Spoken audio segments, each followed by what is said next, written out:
Hello friends, in this video we shall learn about the Anglo Burmese relation. Burma was an independent country in early 19th century.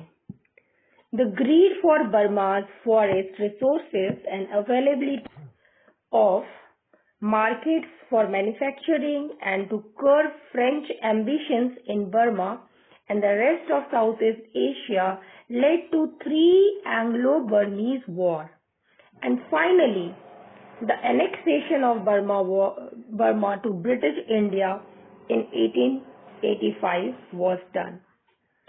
First Burma War fought from 1824 to 1826. The first war with Burma was fought when Burma started to expand westward and captured Arakan and Manipur and became a threat to Assam and the Brahmaputra Valley, leading to a conflict between Bengal and Burma due to unclear border in early decades of the 19th century. In May 1824, the British Expeditionary Force captured Rangoon and reached within 72 kilometers of the capital Ava. Peace was established with the Treaty of Yandabo in 1826. So what happened? The Treaty of Yandabo in 1826 was signed on 24th February 1826 between the British East India Company and the Kingdom of Burma, making the end of the First Anglo-Burmese War from 1824 to 26. And the key point of this treaty was cessation of the territory. So Burma ceded Akaran, Assam, Manipur, Sachar region to the British. So Burma had to give. And this marked the beginning of British control in Burma. As in a war indemnity, Burma agreed to pay 1 crore, and that is 10 million rupees as war indemnity to British in 4 installments. Also, recognition of Manipur's independence. Burmese had to recognize Manipur as an independent kingdom and not interfere in its affairs. Regarding trade and diplomacy, Burma agreed to sign a commercial treaty allowing the British merchants to trade freely in Burmese territories, and British representatives were allowed in the Burmese royal court. So both the parties agreed not to attack each other's territories in the future, and British withdrawal from Burma. After receiving the first installment of indemnity, the British withdrew their force from Burma, except from the newly acquired territories. This treaty significantly weakened Burma, making it a vulnerable to future British invasions, and eventually leading to the Second and the Third Anglo-Burmese War and the complete annexation of Burma by the British in 1885. So what and all things we have understood under this treaty? That Burma had to pay 1 crore rupees as war compensation. The coastal provinces of Akran and Tenasserim were handed over to the British. They had to give up claims on Assam, Sachar and Jaintia and recognize Manipur as an independent state. Also, the Burmese negotiate a commercial territory with Britain, and they had to accept British residents in Ava at Burma while stationing a Burmese envoy in Calcutta.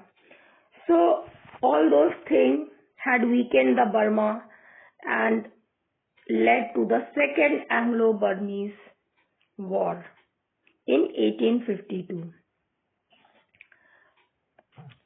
Now we have to understand that the main causes of the Second Anglo-Burmese War was British commercial interest in Burma, particularly in timber trade. imperialist policies of Lord Dalhousie to expand British influence, and disputes between the British traders and Burmese authority over trade regulations. And when did this Anglo-Burmese war took place? In the year 1852. The Second War was the result of the British commercial needs and the imperialist policy of Lord Dalhousie. British traders were keen to capture the timber resources of Upper Burma, and this time the British captured Pegu, the only remaining coastal province of Burma. Guerrilla war started and British got complete control of Lower Burma. So now what happened? The important reason that was captured by the British during the war was Pegu, the only remaining coastal province of Burma. And Burmese, they started the guerrilla war against the British forces. Now what happened to the King Pagan as a result of the war? The King Pagan Min was deposed and replaced by his half-brother Mindon Min, who ruled from 1853 to 1878. And what was the outcome of the Second Anglo-Burmese War? The British took control of Lower Burma, strengthening their hold over Burmese territory. So, Burma was further more weakened, and it set the stage for the Third Anglo-Burmese War in the year 1885, leading to the complete annexation of Burma by the British. So what happened? King Pagan Min from 1846 to 1853 of Burma was deposed as a result of the conflict and was replaced by his half-brother Mindon Min from 1853 to 78. Now the Third Burma War in the year 1885. After the death of Burmese King Mindon, his son Thibaw took over the throne, and Thibaw was hostile towards the British from the beginning. Now, British merchants complained about Thibaw's stepmotherly behavior. The French also planned to build a rail link between Mandalay and French territories. The humiliating fine imposed by Thibaw on British Timber Company led to British conflict with the French. Dufferin ordered the invasion and final occupation of Upper Burma in 1885. Soon afterward, the British faced a strong guerrilla insurgency throughout the Burma, and after World War IV, a nationalist movement began there, and Burmese nationalists joined hands with the Indian National Congress to weaken this link, and Burma was separated from India in 1935, but again during World War II, under the leadership of Aung San, the Burmese nationalist movement intensified, and finally Burma got independence on January 4, 1948. So what are the things we have to remember is, we should know that what were the main causes of the Third Anglo-Burmese War. King Thibaw's hostility towards the British was the major cause, and British complained about Thibaw's unfair treatment of British merchants. French influence in Burma, especially the plan to build a rail link between the Mandalay and the French territories was another reason, and British Timber Company dispute with Burma. So Burma desired to control the timber trade, but British desired to control the Upper Burma for trade and strategic purposes led to the Third Anglo Burmese War, which occurred in 1885. British invaded the occupied Upper Burma in 1885 and Burma was fully annexed to the British Empire and became the part of British India. So, how did the Burmese people resist British rule? They strongly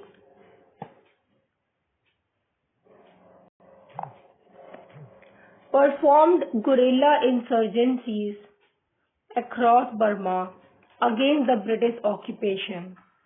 And what happened in Burma after the First World War? A nationalist movement started in Burma. Burmese nationalists joined hand with the Indian National Congress to fight the British rule. Burma was separated from British India in 1935 under the Government of Burma Act. And what role did Burma play during World War II? Under the leadership of Aung San, Burmese nationalists fought for independence. And finally, Burma gained independence on January 4, 1948. The next topic is the Anglo-Tibetan relations. Tibet was ruled by a theocracy of Buddhist monks, lamas, under China's nominal suzerainty. British effort to establish friendly and commercial relations with Tibet yielded no fruitful result and had reached a stalemate by the time Curzon arrived in India. Chinese occupation of Tibet was ineffective and Russian influence over Lhasa was increasing. There were reports of Russian arms and ammunition arriving in Tibet. Curzon sent Colonel Young's husband Ko on a special mission to Tibet to negotiate a compromise with the Tibetans. The Tibetans refused to negotiate and offered non-violent resistance. So Tibet was ruled by Buddhist monks under a theocracy, and China claimed control over Tibet but had little real power there. Britain wanted trade and friendly relation with Tibet, but Tibetans were not interested. Russia started influencing Tibet, and reports said Russia was sending weapons to Tibet. The British got worried and sent Colonel Frank's young husband on a mission to Tibet. He came. Young husband was sent to negotiate a treaty. But Tibetans refused to talk. And Tibetans offered non-violent resistance, but British forces entered Lhasa in 1904. This led to the Treaty of Lhasa in 1904. Mainly under this treaty, Tibet had to pay 75 lakh as indemnity to the British. The Chumbi Valley, which was a strategic region near Sikkim, was taken over by the British for 75 years. The border of the Sikkim and Tibet were officially defined. Tibet had to allow British trade offices in Yatung and Gyaltsy and Gartok. Tibet could not make deals with any foreign country except with the British permission. Only after seeking the British permission. So, what was the significance of this treaty? British gained control over Tibet's foreign relations without fully ruling the Tibet. And Tibet remained under Chinese sovereignty but was more influenced by Britain. And this had weakened Russian influence in Tibet. So let us see. The Tibet would pay indemnity of 75 lakh at the rate of rupees 1 lakh per annum. So for 75 years it would continue. As a security for payment, the Indian government would take possession of the Chumbi Valley. This Chumbi Valley was the area between Bhutan and the Sikkim. So for 75 years later, at the insistence of Secretary of State and in accordance with the pledge given to Russia, the treaty was modified and the indemnity was reduced from 75 lakh to 25 lakh, and provision was made for evacuation of the Chumbi Valley after 3 years. The valley was actually emptied only in January 1908. So all these points are simple to understand. Next points are: Tibet will respect the border of Sikkim. Trade marts will be opened in Yatung, Gyatse and Gartok. Tibet will not make any concession to any foreign state for railways, roads, telegraph, etc., but will give to Great Britain some control over the foreign affairs of Tibet. The significance of the treaty: in the end, only China benefited from the whole affair because, according to the Anglo-Russian Convention of 1907, the two great powers would not negotiate with Tibet without consulting the Chinese government. And this is how Britain and Russia signed a treaty in 1907 to avoid conflict over Tibet. They agreed that China had sovereignty over Tibet and neither the Britain nor the Russia would interfere in Tibet's internal matter. This ended direct British control over Tibet but kept it under influence. The long-term impact of the Treaty of Lhasa and 1907 Convention set the stage for future conflicts over Tibet. Tibet remained under China's nominal control but functioned independently until China took full control in 1950. So all those things we have understood. Now the next topic is Anglo-Afghan relations. In the early 19th century, British plan to reach India via Euphrates River failed due to the increasing Russian influence in Persia. Especially after the Treaty of Turcomanchai in 1828, the British became concerned about the possible Russian plan regarding India. The northwest passes seemed to be the key to entry into India. So the British wanted the control of a friendly ruler over Afghanistan. So what happened? British got interested in Afghanistan in the early 19th century. British feared Russian expansion in Persia and Central Asia. After the Treaty of Turcomanchai in 1828 between Russia and Persia, Britain suspected that Russia was planning to invade India through Afghanistan. The northwestern passes like Khyber Pass were seen as the key entry point into India. To block Russian influence, The British wanted a friendly ruler in Afghanistan. So we have understood the relations of British and Afghanistan. Next topic is forward policy of Auckland.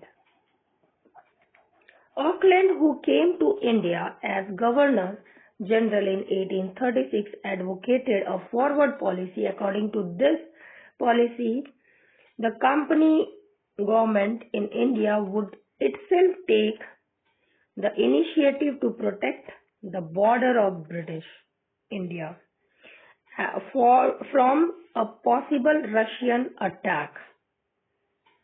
This objective was to be achieved either through the treaty with neighboring countries or by completely annexing them.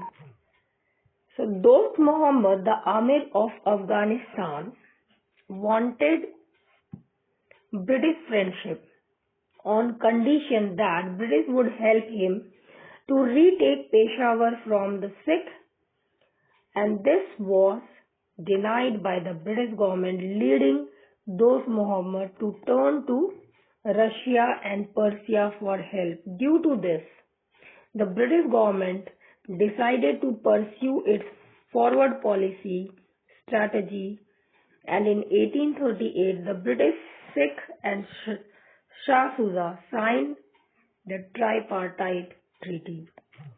Lord Auckland, the Governor General of India in 1836 to 1842, believed in the forward policy, pushing the British influence into Afghanistan to create a buffer against Russia.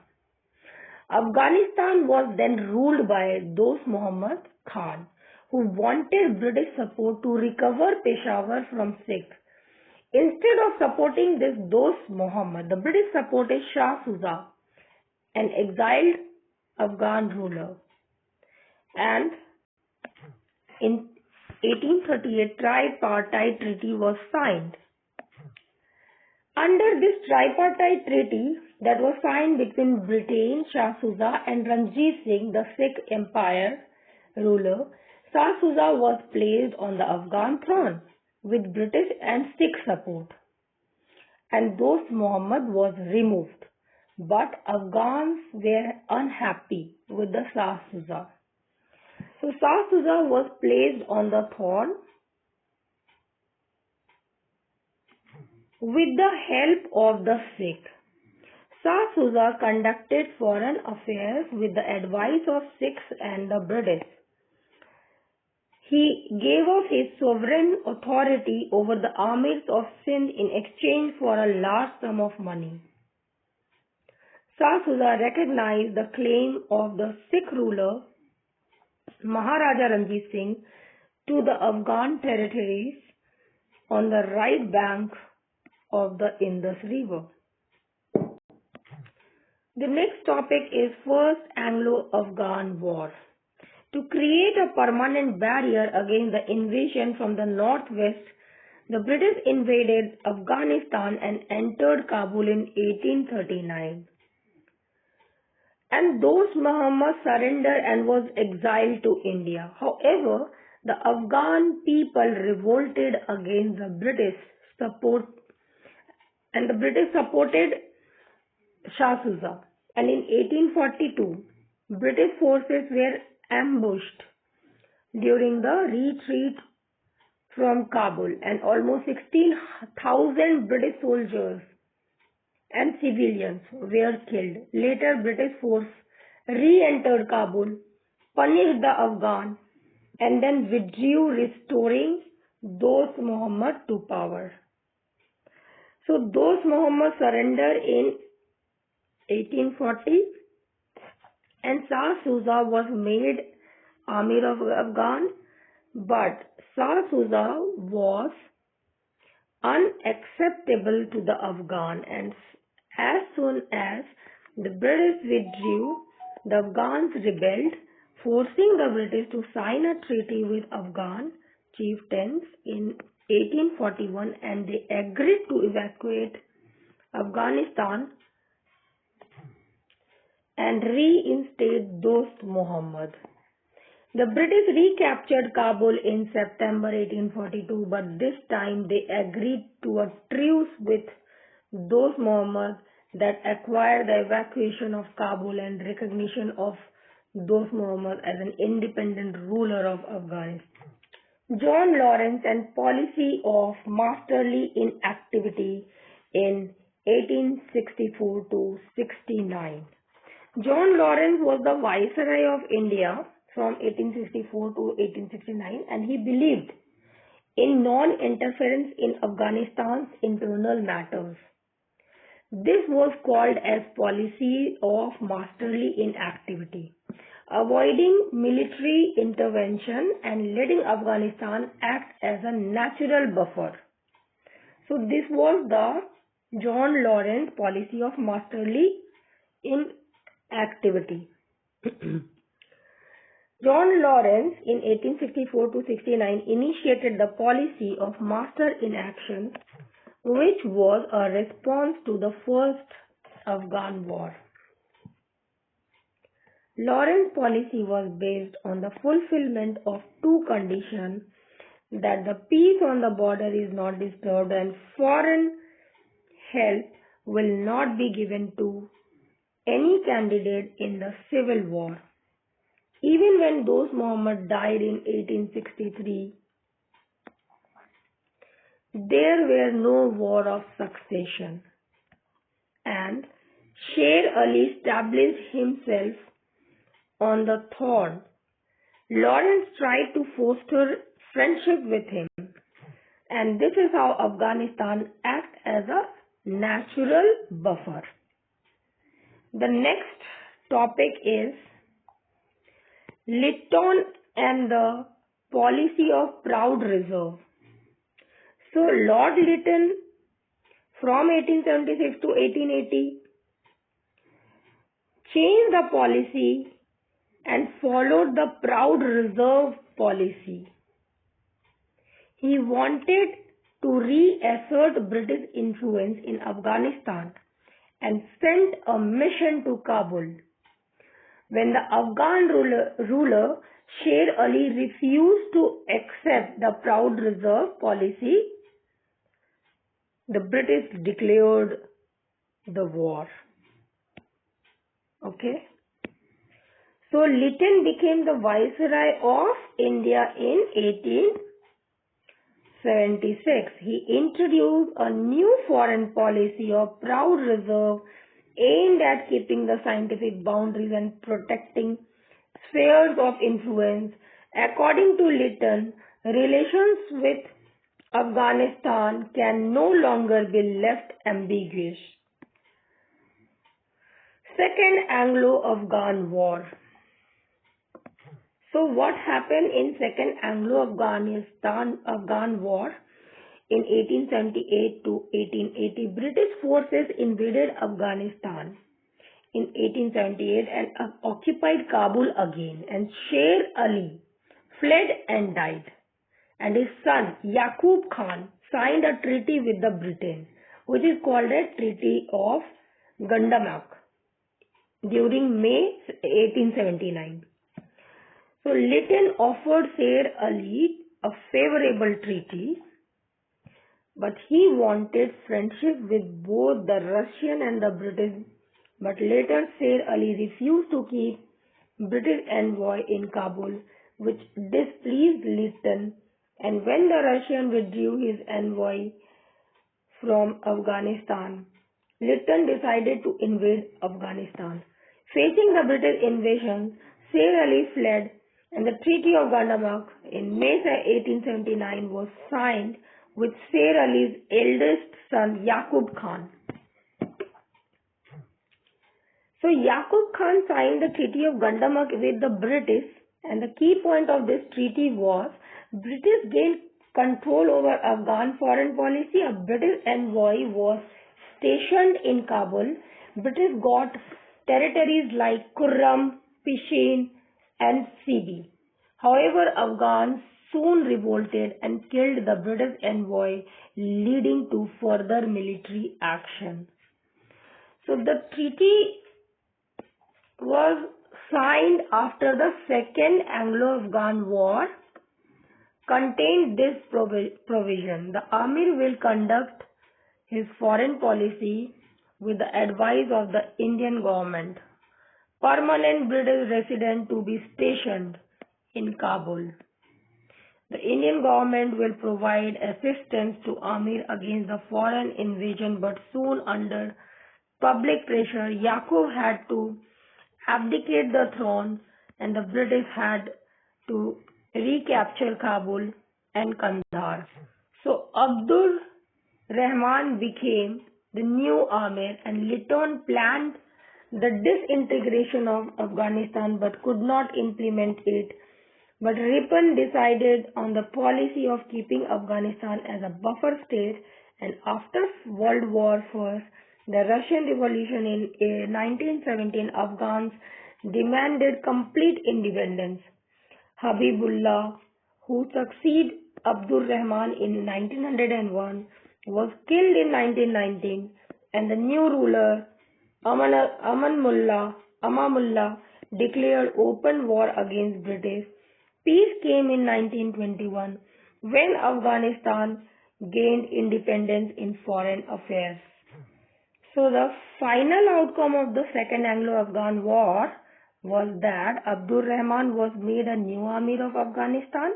He was supported by the British and the British withdrew from Afghanistan in 1880 but kept control over Afghan foreign affairs. Afghanistan remained a buffer state between British India and the Russia.